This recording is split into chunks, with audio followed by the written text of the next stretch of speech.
Je, FIFA inaiogopa Marekani? Ukimsikiliza rais wa FIFA Gianni Infantino unaweza kudhani kwamba utata uliozunguka kombe la dunia mwaka 2026 katika siku za karibuni ulikuwa jambo dogo tu lisilo na uzito mkubwa. Tulieni tu, pumzikeni, Infantino aliwaambia waandishi wa habari katika uwanja wa Zetka siku moja kabla mechi ya ufunguzi Alhamis kati ya Mexico na Afrika Kusini. Baada ya yote, si kana kwamba mmoja wa waamuzi wake alizuiliwa kuingia nchini Marekani, wala si kana kwamba mshambuliaji wa Iraq Ayman Hussein aliojiwa kwa saa kadhaa katika uwanja wa ndege wa Chicago kabla kuruhusiwa kuingia nchini humo. Pia si kwamba Iran imelazimika kubadili kambi yake ya kuhamia Mexico na mashabiki wake kufutiwa tiketi zao zote na mamlaka za Marekani, huku baadhi ya wajumbe wao wakinyimwa visa kuingia nchini humo. Matukio haya yote yalitokea, na hii ilikuwa nafasi ya Infantino kuisimamia FIFA kumuunga mkono mwamuzi wa Somalia Omar Atan ambaye alinyang'anywa kilele cha ndoto yake ya kikazi.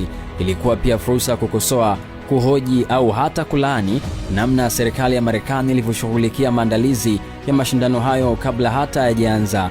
Hata hivyo, hilo halikutokea. Aidha, alimtetea kwa nguvu rais wa Marekani Donald Trump, akidai kwamba kombe la dunia ambalo sehemu kubwa mechi zake zitafanyika nchini Marekani lisingewezekana kufanyika bila mchango wa kiongozi mkubwa mwenye umri wa miaka 79.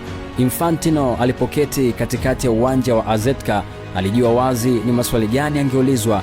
Angewezaje kutojua kufukuzwa kwa Omar Atan baada ya kuhojiwa kwa saa 11 katika uwanja wa ndege wa kimataifa wa Miami kulikuwa kumetokea saa chache tu kabla mkutano huo na waandishi wa habari. Hakukuwa na maneno ya kumuunga mkono mwamuzi huyo wala majuto yoyote yale yaliyoonyeshwa. Kilichosemwa ni kwamba tukio hili lilikuwa la kusikitisha tu.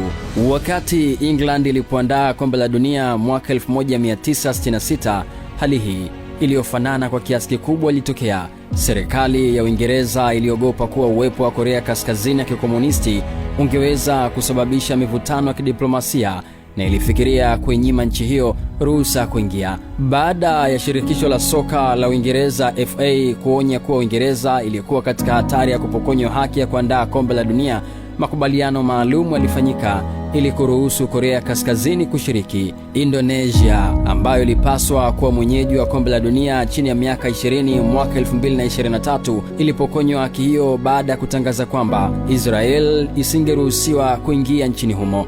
Lakini Marekani inapofanya maamuzi yanofanana na hayo na kuathiri mataifa yanayoshiriki kombe la dunia, FIFA husema haina mamlaka ya kufanya chochote kile. Je, FIFA inaiogopa Marekani? Mimi ni Steve Champion.